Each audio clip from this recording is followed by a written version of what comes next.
All right, so for my topic, I chose the issue of the minimum wage, specifically in the United States.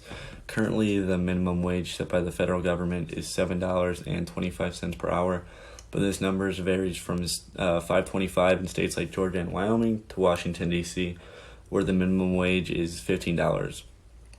It's important to note that the employee must be paid the higher of the two wages between the state and federal laws. So if the state has it at $5.25 and the federal government has it at $7.25, they have to make $7.25. The minimum wage has not been changed since 2009, and I do believe it is overdue for an increase to match economic growth, but I would not advise it to be exponentially larger. Overall, only 1.9%, or about 1.5 million workers, make at or below the minimum wage, and about 1 million of them are at this lower wage because of like tips in the service industry, like waiters or waitresses. The main argument against the minimum wage increase is based on a study done by the Congressional Budget Office, which concluded that 1.4 million jobs would be lost because small businesses will not be able to pay their employees this much and still produce a profit. This point leads into the second stage of the argument.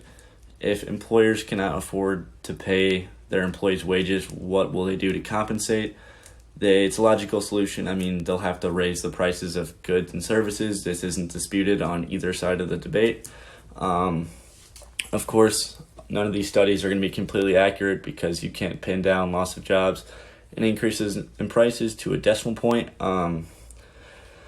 So the opposing argument states that raising the minimum wage would lift almost 1 million people out of poverty, and almost 27 million people would be affected by the increase in a positive manner. Something to note is the cost of living in different states, where the minimum wage differs and how it would affect these residents.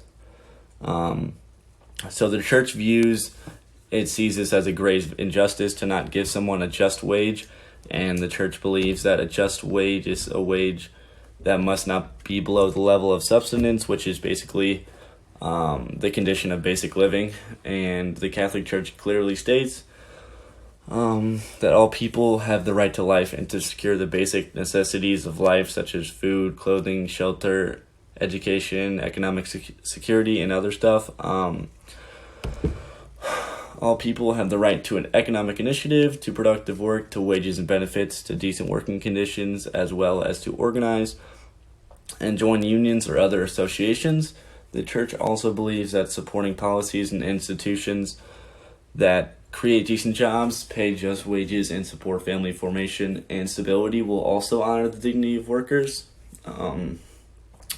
Raising the minimum wage more and better workforce training programs and smarter regulations that minimize negative unintended consequences would be a good place to start. While I'm a firm believer that hard work and an education will raise your wage and therefore increase your quality of life, I do understand that the minimum wage does not sustain all of the necessities in life, and that education is not always available for people to succeed.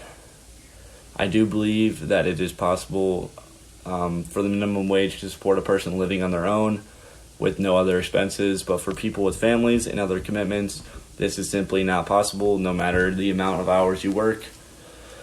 However, I don't support doubling the minimum wage to $15, and the idea that is being presented in Congress. I think a gradual increase over a decade that matches economic growth and inflation is necessary so the lower working class can have the availability to increase their quality of life if they so choose to work for it. The reason I believe that the gradual increase is necessary instead of just put in place is pretty obvious. It follows church teaching, which states that necessary precautions must be taken when raising the minimum wage.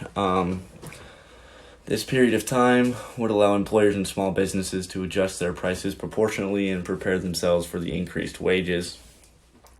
I also agree that better workforce training programs need to be put in place so people can have specialized jobs that require a higher wage without the heavy debt that comes from college or other schooling. Yes, people will still lose jobs, but for the United States to truly fight against poverty and other injustice, the minimum wage must be raised. I do not believe that I have a personal moral responsibility to act in relation to this topic, but I believe it is the moral responsibility of the government and our representatives in Congress and the government to address the issue. Thank you. Have a great summer.